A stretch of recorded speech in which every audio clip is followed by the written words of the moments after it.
Assalamualaikum warahmatullahi wabarakatuh. Perkenalkan, nama saya Zaki Rizqullah Anur dengan NIM 2404294. Saya berasal dari Prodi Ilmu Administrasi Negara. Hari ini saya berada di lingkungan kampus, tempat di mana hampir setiap hari saya belajar tentang bagaimana negara bekerja, bagaimana kebijakan dibuat, dan bagaimana keputusan pemerintah berdampak pada kehidupan masyarakat. Sebagai mahasiswa, awalnya banyak teori kebijakan publik yang terasa sangat konseptual. Banyak istilah, banyak tahapan, dan kadang terasa jauh dari kehidupan sehari-hari. Namun, semakin lama saya belajar, saya mulai menyadari bahwa kebijakan publik itu sebenarnya sangat dekat dengan kita. Mulai dari kebijakan pendidikan, kebijakan beasiswa, sampai kebijakan ketenagakerjaan. Semuanya mempengaruhi kehidupan masyarakat, termasuk kehidupan mahasiswa.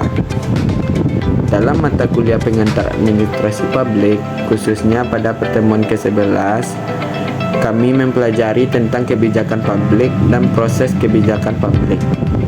Di sini saya memahami bahwa kebijakan publik bukan hanya sekadar aturan atau program pemerintah. Kebijakan publik adalah hasil dari proses panjang yang dimulai dari munculnya masalah di masyarakat. Kemudian masuk ke perhatian pemerintah, dirumuskan solusinya, dilaksanakan, dan akhirnya dievaluasi. Proses ini meliputi identifikasi masalah, penyusunan agenda kebijakan, formulasi kebijakan, implementasi, dan evaluasi kebijakan.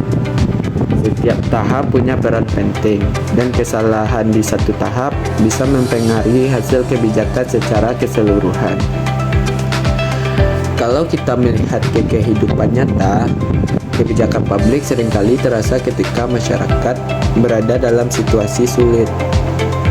Misalnya pada tahun 2020 saat pandemi COVID-19 melanda, banyak orang kehilangan pekerjaan, usaha tutup, dan kondisi ekonomi masyarakat menurun drastis. Situasi ini bukan lagi masalah individu, tetapi sudah menjadi masalah publik yang harus direspon oleh negara. Disinilah kebijakan publik menjadi sangat penting sebagai bentuk kehadiran negara. Salah satu kebijakan yang lahir dalam konteks tersebut adalah kebijakan program Kartu Prakerja. Awalnya, program Kartu Prakerja ini dirancang sebagai program peningkatan kompetensi tenaga kerja agar masyarakat memiliki keterampilan yang lebih baik untuk menghadapi dunia kerja. Namun, ketika pandemi terjadi, fungsi program ini ikut menyesuaikan. Selain pelatihan, Kartu Prakerja juga berfungsi sebagai bantuan bagi masyarakat yang terdampak secara ekonomi. Kalau saya melihat lebih dekat, kebijakan publik itu tidak hanya bisa dianalisis dari dokumen atau laporan pemerintah. Kebijakan publik hidup di tengah masyarakat dan nampaknya dirasakan langsung oleh orang-orang di sekitar kita. Saya mendengar cerita dari lingkungan sekitar, dari keluarga, tetangga, atau teman yang terdampak pandemi. Sebagian dari mereka mencoba mengikuti program Kartu Prakerja. Ada yang merasa terbantu karena insentifnya bisa digunakan untuk kebutuhan sehari-hari. Namun ada juga yang merasa pelatihannya kurang sesuai dengan kebutuhan mereka. Cerita-cerita ini membuat saya sadar bahwa satu kebijakan yang sama bisa dirasakan secara berbeda oleh setiap orang. Jika dianalisis berdasarkan teori proses kebijakan publik, program Kartu Prakerja bisa dilihat tahap demi tahap. Tahap pertama yaitu tahap identifikasi masalah. Masalahnya jelas, yaitu meningkatnya pengangguran, menurunnya daya beli, dan ketidakpastian ekonomi. Yang tahap kedua yaitu tahap agenda kebijakan. Karena dampaknya luas dan situasinya mendesak, isu ketenagakerjaan ini masuk ke dalam agenda kebijakan nasional. Yang ketiga, tahap formulasi kebijakan. Program Kartu Prakerja dirancang sebagai kebijakan yang menggabungkan pelatihan dan insentif. Namun, tidak semua masyarakat membutuhkan pelatihan di saat kondisi darurat. Yang keempat yaitu tahap implementasi.